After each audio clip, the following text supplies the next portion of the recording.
Olá pessoal, estamos em mais um Café Integrar, hoje com a equipe de psicólogas.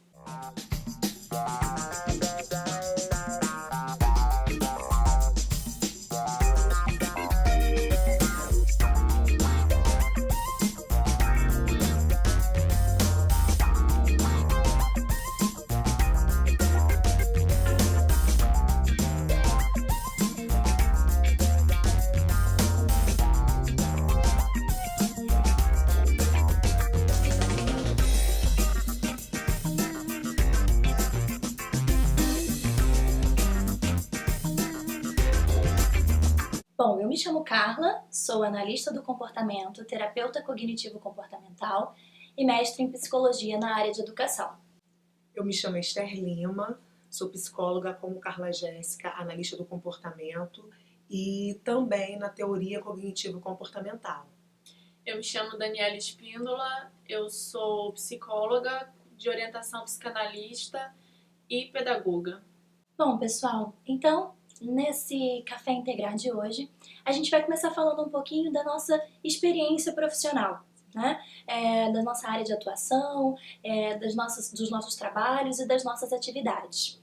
Eu trabalho na Clínica Integrar há 2 anos, mais ou menos 2 anos, com a clínica psicanalítica e também, desde o ano passado, estou na rede socioassistencial do município de São Pedro. Eu estou fazendo parte da equipe Integrar do grupo de psicólogas esse ano. Estou atuando na clínica infanto-juvenil e, além disso, eu tenho tido uma experiência escolar há 4 anos, trabalhando também com o público infanto-juvenil. Sou psicóloga clínica, sou sócia fundadora da Integrar Espaço Terapêutico e atuo há 3 anos na área clínica infanto-juvenil e adulto. Tenho também experiências na área empresarial e também já trabalhei na rede assistencial, de assistência social, por pelo menos 2 anos. Bom, então hoje nós tivemos uma pergunta das pessoas que nos acompanham nas redes sociais, que foi a seguinte: qual é a diferença entre as abordagens dentro da psicologia? E eu queria que a gente comentasse um pouquinho, esclarecesse essas dúvidas, né? Porque é muito comum das pessoas ficarem um pouco confusas de qual é a diferença, então, entre psicólogo, psicanalista, analista do comportamento, área comportamental, como é que funciona isso? Queria que a gente falasse um pouquinho e abordasse um pouco essa questão. Muito bem, então, como nós já havíamos falado, nós somos terapeutas cognitivas e comportamentais. Os terapeutas cognitivos comportamentais partem do princípio que os nossos pensamentos influenciam as nossas emoções e os nossos comportamentos.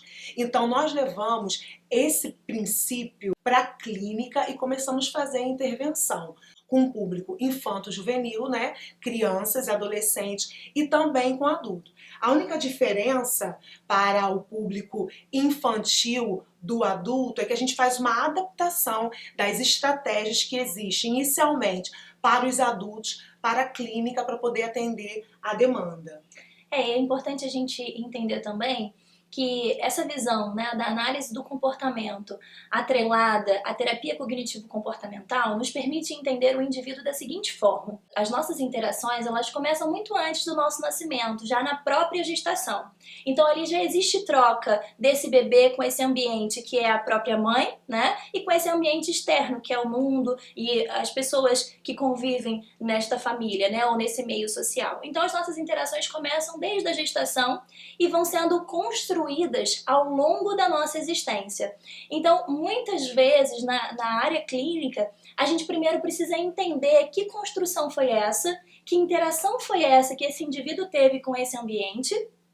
É claro que lembrando que o nosso primeiro ambiente social é o ambiente familiar, porque é ali que a gente aprende a se ver, é ali que a gente aprende a ver as pessoas, a nossa visão do mundo. Tudo isso é construído dentro desse primeiro ambiente social, né? Então ali a gente vai aprendendo a sentir, a descrever o que sentimos, a gente vai aprendendo a pensar sobre as coisas que nos cercam, porque essas pessoas que estão ali como cuidadores vão nos apontando, vão nos direcionando e ao longo da nossa vida vão tendo outras inserções de outros meios sociais. a escola, né, casa do tio, casa da avó, instituições religiosas, seja qual for, atividades extras, judô, balé, natação, onde a gente vai tendo contato com outras pessoas e ao longo dessa história, ao longo desses entrelaçamentos, nós vamos construindo aquilo que somos enquanto pessoa, aquilo que pensamos sobre as pessoas e aquilo que pensamos também sobre esse mundo. Então todos os nossos comportamentos atuais, eles dizem respeito a uma história e a gente precisa entender que história é essa, como eles foram construídos, que função têm esses comportamentos ao longo da nossa vida, para que então a gente possa pensar nas intervenções que são possíveis para construir o comportamento que a gente deseja ou o comportamento mais adequado. E quando a gente entende esse processo, isso é para qualquer indivíduo, seja em qual fase do desenvolvimento ele estiver, seja criança, seja adolescente ou adulto, idoso, de qualquer forma a gente entende o indivíduo de uma maneira geral dentro desse contexto. E aí, Dani, a psicanálise, como é que ela vê esse processo? Bom, a psicanálise, ela entende o indivíduo não só a partir daquilo que ele é consciente, mas a gente aborda a partir, partindo da concepção de que existe um inconsciente. Uhum. E, portanto, o inconsciente ele vai também estar na clínica, né? O inconsciente no nosso cotidiano a gente pode enxergá-los através dos sonhos, através dos xistes, né, dos atos falhos. E a gente entende o indivíduo como uma constituição a partir da relação dele com o outro. A gente também acredita, né, que o primeiro laço social que o indivíduo tem, que o sujeito tem, é com a sua família. Uhum. Então, a relação que aquele indivíduo tem com a sua mãe, com o seu pai, ela vai perdurar pelo longo da sua vida. Então é muito comum que a gente escute na clínica a relação da mãe com aquele sujeito, a relação do pai, ou necessariamente a outra pessoa que tenha ocupado essa figura paterna ou materna, né? Que não necessariamente precisam ser as pessoas com laços biológicos. A gente entende também o sujeito da psicanálise como um sujeito do desejo. É o desejo que move o ser humano, ou mais precisamente a falta, né? É muito comum, por exemplo, nós termos aquela sensação de querer desejar muito algo e de repente aquilo não nos satisfaz por completo, inteiramente, plenamente. É exatamente essa falta que nos move, que vai nos fazer não estagnar, mas sempre procurar aquilo que possa nos satisfazer. É certo também que quando nós não conseguimos realizar este desejo, seja por diversos sentimentos, vergonha, medo, aquilo ele está de alguma forma inconsciente em nossas vidas. É muito comum, por exemplo, os sonhos em crianças, né? Que é uma das manifestações do inconsciente. É muito comum que uma criança que não tome o sorvete dela durante o dia sonhe que está tomando aquele sorvete né, gostosamente, justamente porque a criança ainda tem pouca, a força da resistência, da repressão é muito pouca nela, ela consegue sonhar e realizar seus desejos num sonho, né? Então o inconsciente tem livre acesso em seus sonhos. Então, Dani, você mencionou as questões do ato falho, do xiste. Seria legal a gente explicar, né, para as pessoas que estão nos assistindo o que significa isso, né, e como é que se dá esse conceito para eles ficarem mais inteirados sobre como isso funciona na clínica da psicanálise. O ato falho, que é uma coisa que está sempre no nosso cotidiano, é aquilo que nos escapa, é aquilo que a gente faz e não sabe por que fazer. Costuma-se dar um exemplo que é assim, bastante trivial, o fato de você, numa conversa com seu namorado, ao chamá-lo, cita o nome de outro namorado. Mas ele tem algum motivo inconsciente do porquê você soltou aquilo, né? Do porquê você falou. Outra maneira também de nós acessarmos o inconsciente, um caminho para o inconsciente, são os sintomas, né? Os sintomas, por mais prejuízos que eles possam trazer a um sujeito, ele é a realização de algum desejo, de uma necessidade. Eu costumo falar de uma brincadeira que uma amiga, ela dizia pra mim, assim, ela perdeu muito cedo o pai dela, né, e a mãe, e ela era filha única. E, por coincidência, todas as vezes em que ela ia dormir e ela olhava para a cama dela estava abarrotada de roupas. E aí ela precisava dormir com a mãe. E ela brincava que a cama abarrotada de roupas era o sintoma que ela tinha em conjunto com a mãe. Quer dizer, de certa forma, talvez inconscientemente uma precisasse da outra para suprir a falta que o pai e o esposo estavam fazendo. E talvez elas não conseguissem dizer naquele primeiro momento. E aí, todas as noites, ela olhava para aquela cama e ela estava cheia de roupa para que ela pudesse dormir com a mãe. O inconsciente, né?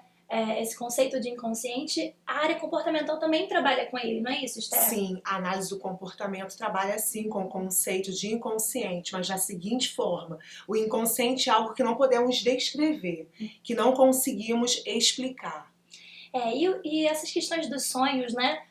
Dentro da psicanálise, a parte comportamental, ela também tem uma visão sobre os sonhos. Só que pra gente, os sonhos são relatos, são vivências que nós temos no nosso dia a dia, e essas vivências, quando não solucionadas, ou quando não realizadas, ou quando ainda há uma questão em resolução, a gente acaba sonhando com essas questões, né? E, na verdade, esses sonhos dizem respeito às vivências que nós temos. Então, às vezes, eles vão aparecer de forma clara, outras vezes não tão claras assim, mas sempre estão apontando para comportamentos que a gente vivencia, né? E experimenta enquanto interagimos com outras pessoas.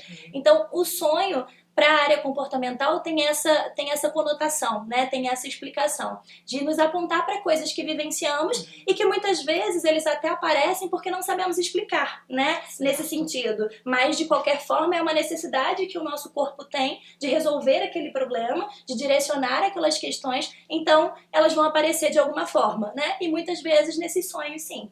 E uma outra pergunta que nós tivemos é: quando a gente deve procurar um psicólogo? Quando é o tempo? Ou quando realmente a gente deve saber que é o momento de procurar um psicólogo?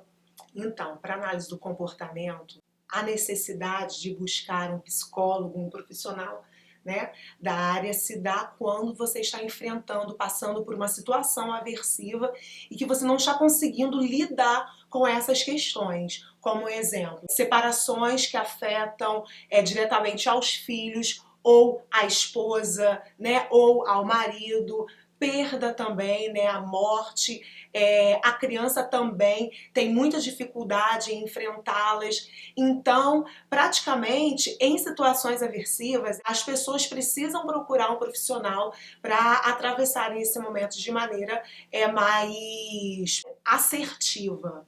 E é legal você falar isso, Esther, porque a medida dentro da área comportamental, né, para direcionar o que é patológico, né, no sentido de comportamentos inadequados ou dentro de algum transtorno, dentro de alguma condição, é realmente o sofrimento. O quanto Sim. aquele tipo de comportamento traz sofrimento para esse indivíduo. Porque todos os nossos comportamentos, eles entram numa condição de adaptação. Se a gente emite esse comportamento, é porque ele tem uma função dentro da nossa história. Mas a partir do momento que esse comportamento ele traz sofrimento para as nossas relações, sejam elas sociais, íntimas, de trabalho, né? Ou sejam elas questões pessoais mesmo, esse é o parâmetro para a gente buscar a ajuda psicológica, esse é o parâmetro para a gente buscar a ajuda de um profissional dentro dessa área, né? E assim, a gente trabalha com diversas questões, né? Seja para a clínica infanto-juvenil, adulto, que é uma questão que muito nos cerca hoje, que é a ansiedade, né? A depressão, então transtornos como o toque, como desafiador opositor, né? TDAH, são uma série de comportamentos, de sintomas, né? Que apontam para comportamentos que trazem sofrimento para esse indivíduo. Então é exatamente isso, o parâmetro é o quanto esses comportamentos que ele desenvolveu e que ele emite neste ambiente traz sofrimento para esse indivíduo. E na psicanálise, Dani, como é que isso funciona? Bem, contei um exemplo aqui de algo que minha amiga denominava como sintoma. Porque, de fato, a nossa vida ela é cheia de sintomas, né, de comportamentos que a gente repete por algum motivo. Mas existem alguns sintomas que são muito prejudiciais, sabe? Que nos impedem a viver, que nos impedem de nos relacionarmos. E aí é o momento de nós procurarmos a análise, né, conforme a psicanálise acha. Tem uma frase bastante interessante, um pensamento, que é: quando o desejo de mudar for maior do que as resistências que nos fazem permanecer, aí a gente muda. Então a psicanálise, acima de tudo, ela conta com o desejo daquele sujeito de mudar. O analista jamais pode desejar mais que ele, né? E aí, às vezes, a mãe não adianta desejar mais do que ele, o pai. Ele tem que desejar uma mudança na vida dele. Na terapia cognitivo-comportamental, só complementando o que Dani trouxe, para que esse momento seja efetivo, para que haja uma mudança no comportamento, né? Você deixa de se comportar de maneira que você causa dor para si mesmo e para o outro e passa a se comportar de forma mais efetiva. É preciso que o paciente queira isso. Ele precisa estar disposto a participar efetivamente desse processo para que alcance a cura. A gente pode usar. E nesse sentido, a gente trabalha muito com a questão do autoconhecimento, né? Que é através do autoconhecimento é que nós temos maior consciência sobre aquilo que somos, sobre quais são os nossos comportamentos, como eles foram construídos e como nós afetamos o mundo e como nós somos afetados por esse mundo também. E nesse sentido, quando a gente conhece quem a gente tem maior condição de prever e de controlar o nosso próprio comportamento para que a gente possa ter nessas relações maior sucesso, né? A gente possa ter maior qualidade de vida e desenvolver essas relações de forma mais saudável. Sim. Bom, pessoal, então agora nós vamos compartilhar algumas dicas que podem ser úteis no dia a dia. Algo que eu queria compartilhar a partir da observação que eu faço da minha clínica é que muitas vezes a gente recebe crianças no nosso consultório, isso deve acontecer com vocês, que não estão acostumadas com regras, são muito aversivas às regras, não se acostumam por algum motivo que lhes são muito singulares, porque o sujeito é muito particular.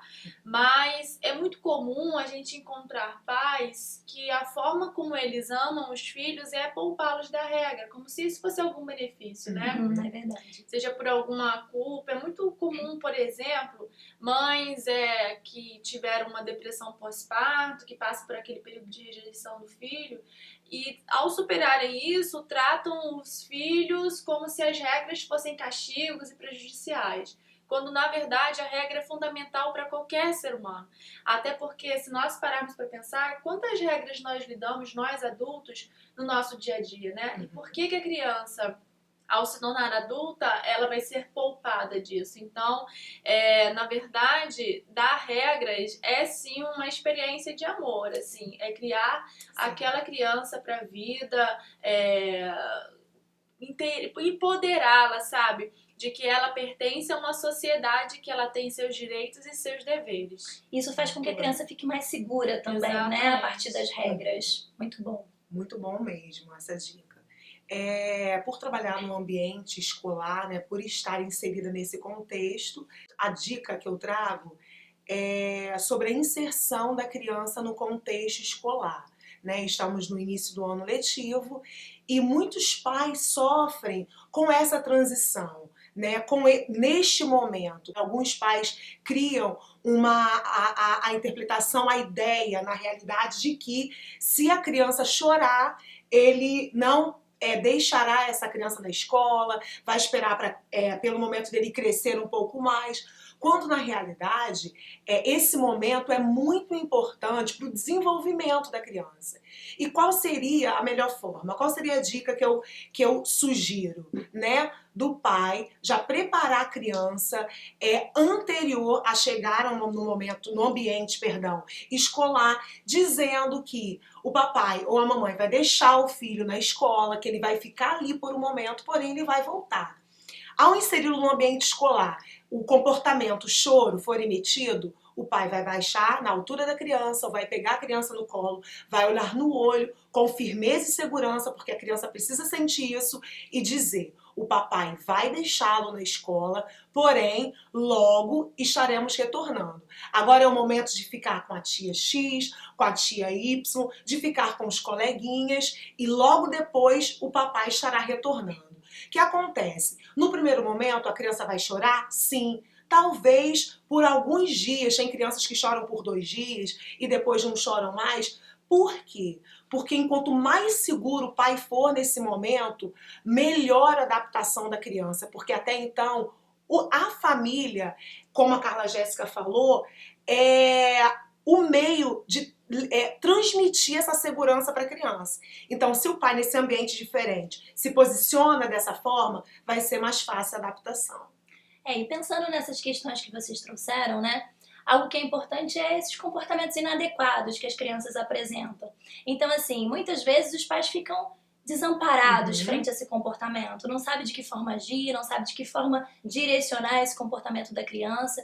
E é muito importante que os pais estejam em condição de preparo frente às crianças, porque se a gente já conhece qual é o perfil dessa criança, o padrão de comportamento dela frente a situações de dificuldade, frente a situações que são mais adversas, né? Então, frente a essas questões, o pai que consegue observar, que se dedica a perceber como essa criança funciona, pode antecipar algumas questões para essa criança, conduzir isso antes dos eventos, para que nessas situações a criança possa ter o comportamento mais adequado e o comportamento esperado. Então, por exemplo, os combinados são coisas que são muito importantes para essas questões. Quando se fala da regra, a gente fala da criança participando dessas construções também, né? Porque ela precisa estar ali dando as opiniões dela, dizendo o que ela acha, de que forma que ela pensa sobre aquilo. E aí a gente vai tornando a regra mais possível para ser vivenciada. Porque muitas vezes a gente entende que a regra é feita para ser seguida.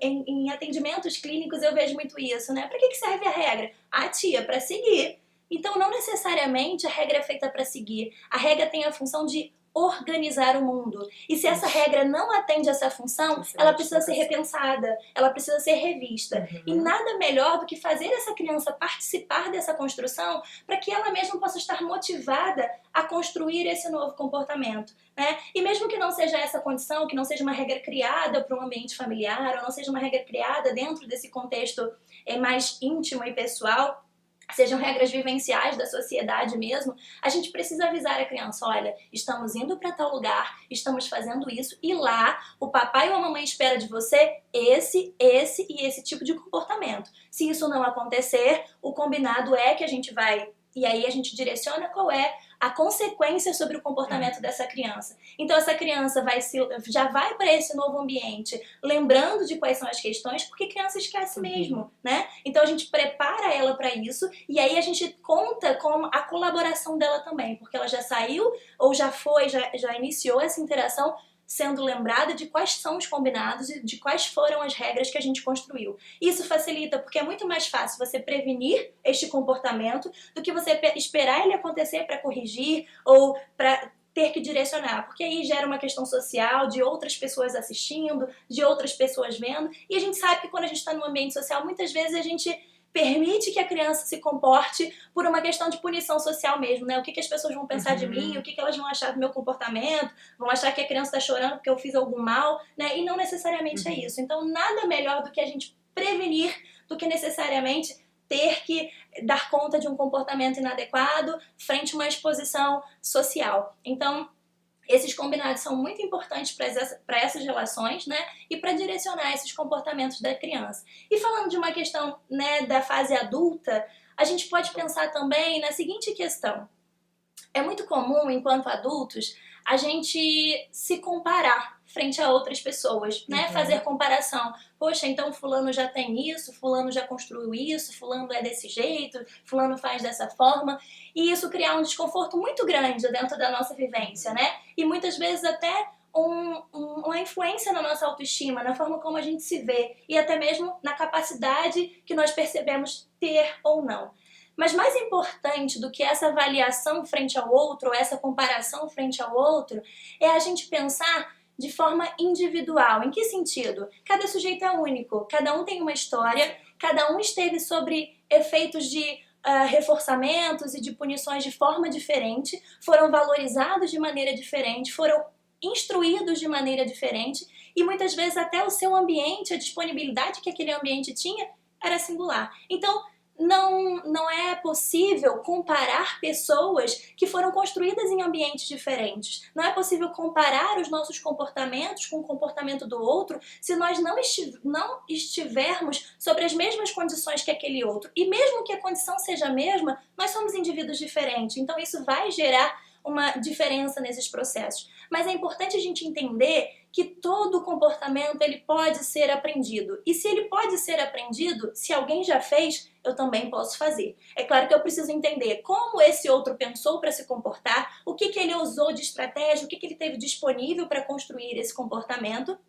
E a partir de então, poder construir em mim também essa construção. Talvez não no mesmo tempo, talvez não na mesma velocidade, mas com certeza a gente vai construir esse comportamento. E aí, o mais importante é o quanto eu progredi, né? O quanto eu avancei de ontem para hoje, de semana passada para essa semana. Então, o progresso, ele é muito mais importante que o sucesso. Na verdade, o sucesso, ele é só consequência das nossas ações. Ele é só consequência daquilo que a gente vai direcionando ao longo da nossa vida. E se a gente para pensar só no sucesso, a gente desmotiva mesmo, né? A gente se frustra mesmo, a gente tende a ver essa situação de forma aversiva porque o sucesso está muito longe, né? Está muito longe da nossa visibilidade e daquilo que a gente pode enxergar. Então, antes de pensar no sucesso, a gente precisa pensar que progresso é esse que eu estou tendo, porque aí a consequência é alcançar os nossos objetivos. Não é isso, meninas? Sim, com certeza.